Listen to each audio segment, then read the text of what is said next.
अस्सलाम वालेकुम।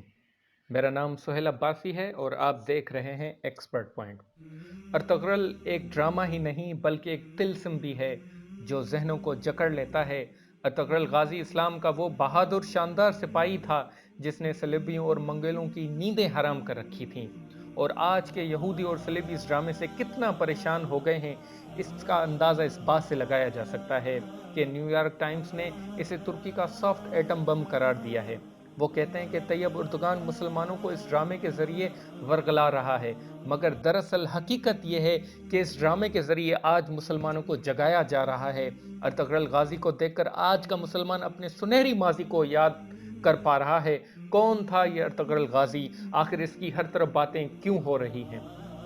दरअसल मामला शुरू होता है 13वीं सदी से, जब जंगेज खान की मंगोली सेना पूरी दुनिया में लूट मार करती हुई मुसलमान और यूरोप के कई मुल्कों को फतह कर रही थी।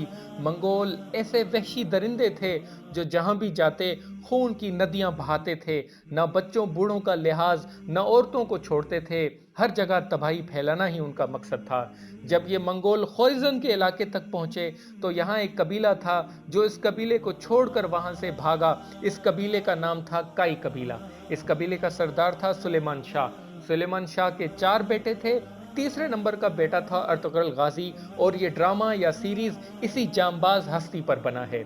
सल्जोकी की सल्तनत की शहजादी हलीमा सुल्तान और उसके भाई और बाप को ईसाइयों ने कैद कर लिया था। जंगल के रास्ते से जब ईसाई उनको महल ले जा रहे थे तो ये लोग अर्तुगरुल गाजी के हत्थे चढ़ गए। अर्तुगरुल गाजी ने शहजादी हलीमा और उसके भाई और बाप को ईसाइयों से छुड़वा लिया।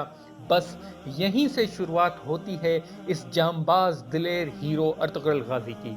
इस वाक़ये के बाद ईसाइयों की तरफ से तरह तरह की कई परेशानियां आने लगीं काई कबीले पर, मगर अर्तुगरुल गाजी ने हर परेशानी को बड़ी दिलेरी से दूर कर डाला। अर्तुगरुल गाजी का दिलेरी वाला काम था ईसाइयों के इस किले को फतह करना, जहां से मुसलमानों के खिलाफ साजिशें तैयार होती थीं।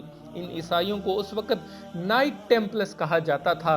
इस किले में बड़े बड़े पादरी और ईसाई मिलकर मुसलमानों के खिलाफ एक आलमी जंग की साजिश रच रहे थे, मगर अर्तुगरुल गाजी ने उनके नापाक इरादों पर पानी फेर दिया। जब अर्तुगरुल ने इस किले को फतह किया तो पूरी मुस्लिम और गैर मुस्लिम सल्तनतों ने अर्तुगरुल की दिलेरी और बहादुरी का डंका बजने लगा। यहाँ से अर्तुगरुल नाम का एक ऐसा तूफान उठा कि दुश्मनाने इस्लाम इस तूफान में उड़ते चले गए। दरअसल बात यह है कि इस ड्रामे के जरिए मुसलमानों की बुज़दिली और एहसास कमतरी को ख़त्म किया जा रहा है। उन्हें अपनी तहजीब पर फ़ख्र करना सिखाया जा रहा है। इस वक्त ये ड्रामा 150 मुल्कों में तर्जमे के साथ नशर किया जा चुका है।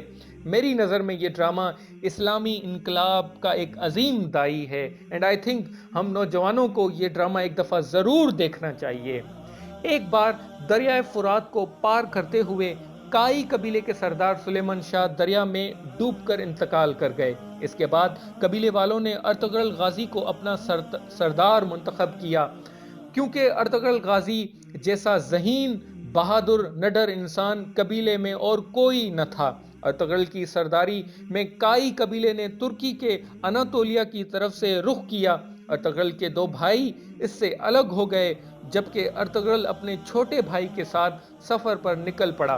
बीच सफर में अर्तुगरुल ने देखा कि 2 सेनाएं जंग कर रही हैं। एक सेना बड़ी कमजोर और जंग हारने के करीब आ पहुंची थी, तो अर्तुगरुल ने हारती हुई सेना का साथ दिया।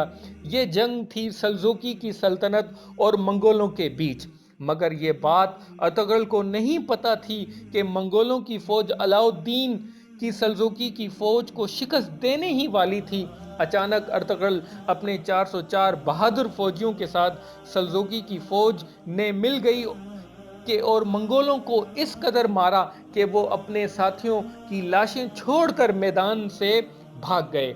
अलाउद्दीन कुछ देर पहले मंगोलों के हाथों अपनी शिकस्त यकीनी समझ रहा था, मगर अर्तुगरुल की मदद से इतना खुश हुआ कि अर्तुगरुल को शहर अंगोरा या अंकारा के करीब जागीर अता कर दी। अर्तुगरुल एक बेमिसाल और समझदार सरदार था, जिसकी समझदारी दुनिया के कोने कोने में फैल गई थी। دشمنان اسلام ان کی ذہانت کے ساتھ بہادری کو دیکھ کر ہر وقت پریشان رہتی تھی۔ مسلمانوں کی سلطنت اس وقت کمزور ہو چکی تھی۔ ایک طرف رومی فوج، دوسری طرف خونخوار منگول، ان دونوں کے بیچ سلجوقی کی سلطنت پیچھے چلی جا رہی تھی۔ عنقریب تھا کہ یہ سلطنت ختم ہو جاتی، مگر جس دن ارطغرل غازی اس سلطنت میں آئے اسی دن سے یہ سلطنت پروان چڑھنے لگی۔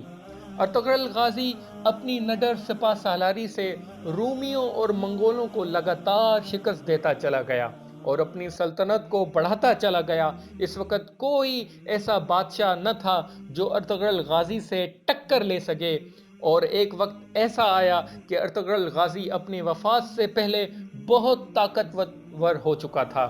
سن 1258 عیسوی میں ارطغرل کے ہاں ایک لڑکا پیدا ہوا جس کا نام رکھا گیا عثمان۔ یہ وہی عثمان تھا جس کے نام پر ترکی کی سلطنت کو سلطنت عثمانیہ کہا گیا۔ عثمان بھی اپنے باپ ارطغرل غازی کی طرح ذہین اور بہادر تھا۔ 1288 میں ارطغرل غازی نے وفات پائی۔ اس کے بعد 1299 میں ارطغرل غازی کا بیٹا اپنے باپ کی گدی پر بیٹھا۔ دوستو، ارطغرل غازی جیسی شخصیت تاریخ میں بہت کم دیکھنے کو ملتی ہے۔ ہر مسلمان کو چاہیے کہ اپنے آپ کو دین اسلام کے حوالے کر دے اور ارطغرل غازی جیسا بننے کی ٹھان لے۔ یقیناً آج کی ظالم دنیا جم کر مسلمانوں کے خلاف سازش کر رہی ہے، مگر اب ان سازشوں کو ناکام کرنا ہوگا، ورنہ پٹتے رہو گے اور مٹا دیے جاؤ گے۔ دوستو، اگر یہ آپ کو ویڈیو پسند آئی تو اس ویڈیو کو ضرور لائک کیجئے، اور اگر آپ ارطغرل غازی کے فین ہیں تو ہمیں کمنٹ کر کے ضرور بتائیے گا، اور آپ یہ ڈرامہ دیکھتے ہیں کہ نہیں دیکھتے ہیں۔ انشاءاللہ until next time guys, see you in the next video. اللہ حافظ۔